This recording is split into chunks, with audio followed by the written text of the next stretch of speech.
Item 128. Hunter, close your door. Open. Selamat datang di Update Militer, ruang analisis kekuatan pertahanan bangsa. Hari ini kita akan membuka skenario yang menggugah kesadaran. Bagaimana jika Indonesia diserang oleh rudal balistik? Di balik langit yang tenang, ada potensi ancaman yang senyap namun menghancurkan. Tapi, apakah kita siap dan langkah paling realistis apa yang bisa ditempuh Tentara Nasional Indonesia untuk membela tanah air? Memahami ancaman rudal balistik. Rudal balistik adalah senjata strategis dengan kemampuan destruktif luar biasa. Diluncurkan dari darat, laut, atau bahkan udara, rudal ini melesat keluar atmosfer sebelum menukik jatuh dengan kecepatan hipersonik menuju target. Beberapa jenis rudal seperti SRBM, Short Range Ballistic Missile, MRBM, Medium Range, hingga ICBM, Intercontinental, telah menjadi ancaman nyata bagi berbagai negara. Dalam konteks Asia Tenggara, ancaman ini bisa datang dari kekuatan militer besar yang memiliki persenjataan strategis di wilayah Indo-Pasifik.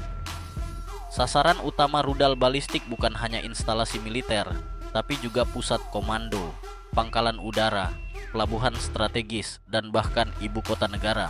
Waktu reaksi hanya hitungan menit. Kekuatan dan kelemahan Indonesia. Indonesia adalah negara kepulauan terbesar di dunia. Keunggulannya adalah geografi yang luas, namun di sisi lain menjadi tantangan besar dalam hal pertahanan udara menyeluruh. Saat ini, Indonesia belum memiliki sistem anti-balistik khusus untuk rudal menengah atau jauh. Namun, dalam dekade terakhir, Indonesia mulai memperkuat kemampuan pertahanannya. Salah satu capaian penting adalah pengadaan sistem pertahanan udara NASAMS, Norwegian Advanced Surface-to-Air Missile System. NASAMS merupakan sistem pertahanan udara modern berbasis radar yang mampu mendeteksi dan menghancurkan ancaman dari udara, termasuk rudal jelajah dan UAV. Walaupun NASAMS bukan sistem anti-balistik penuh seperti THAAD, namun dalam konteks rudal taktis dan serangan udara presisi, sistem ini menjadi lapisan pertahanan baru yang sangat krusial bagi TNI Angkatan Udara. Dikendalikan oleh Komando Pertahanan Udara Nasional, NASAMS mampu bekerja secara network-centric, berintegrasi dengan radar dan pusat komando untuk respons cepat. Selain itu, TNI masih mengandalkan sistem artileri udara jarak dekat seperti Oerlikon Sky Shield dan rudal Manpads Q2W3, meski hanya efektif untuk ancaman rendah hingga menengah. Strategi realistis TNI menghadapi serangan rudal balistik. Tanpa sistem anti-rudal balistik canggih, TNI harus menempuh strategi pertahanan berlapis dan terdistribusi. 1. Dispersi kekuatan strategis. Pangkalan utama harus memiliki opsi cadangan. Fasilitas militer disebar untuk meminimalkan kerugian akibat satu serangan terfokus. 2. Sistem deteksi dini berbasis radar dan intelijen. Kolaborasi dengan negara sahabat dan sistem pengawasan satelit menjadi vital untuk mendeteksi peluncuran rudal dari jarak jauh. 3. Respons udara taktis. Jet tempur F-16, Sukhoi Su-30, dan Su-27. Dan dalam waktu dekat Dassault Rafale akan menjadi kekuatan penyerang balik terhadap peluncur rudal musuh, terutama jika dapat diidentifikasi posisinya. 4. Pengamanan komando dan komunikasi. Pusat-pusat komando utama TNI harus dapat berpindah, terenkripsi, dan tetap aktif bahkan saat sebagian wilayah terkena serangan.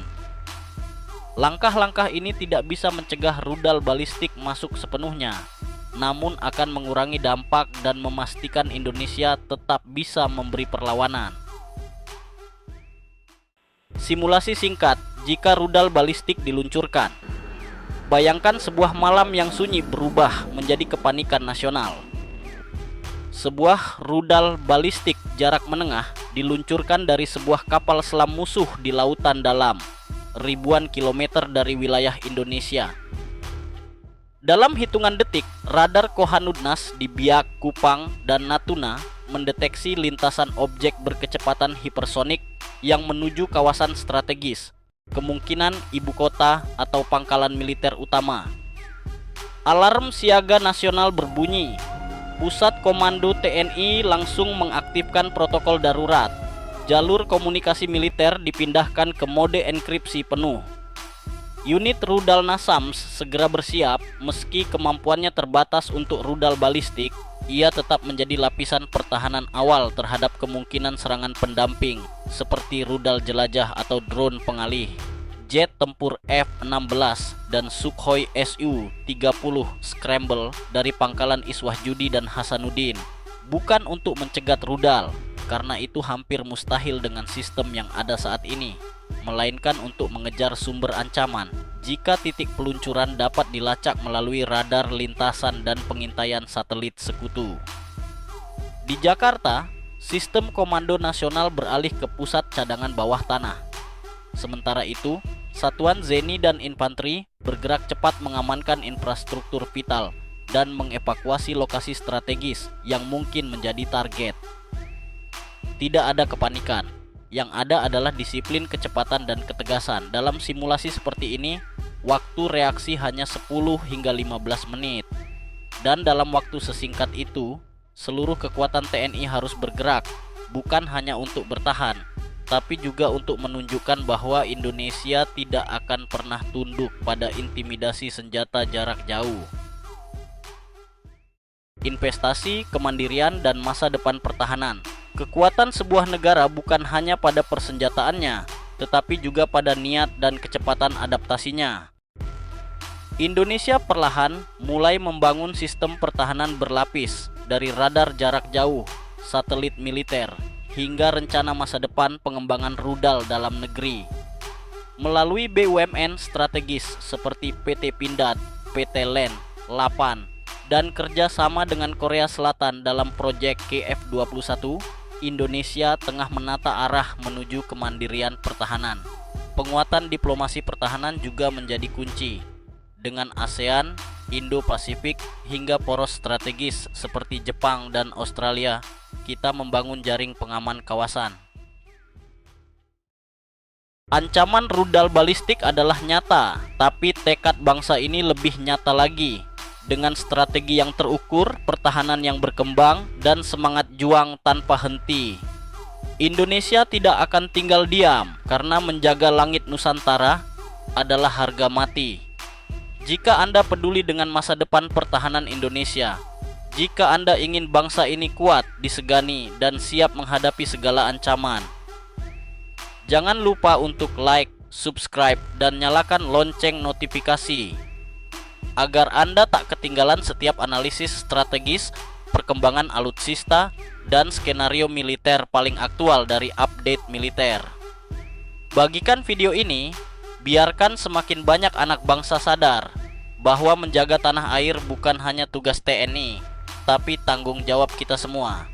Bersama kita kuat, bersama kita jaga Indonesia. Sampai jumpa di video berikutnya. Salam hormat.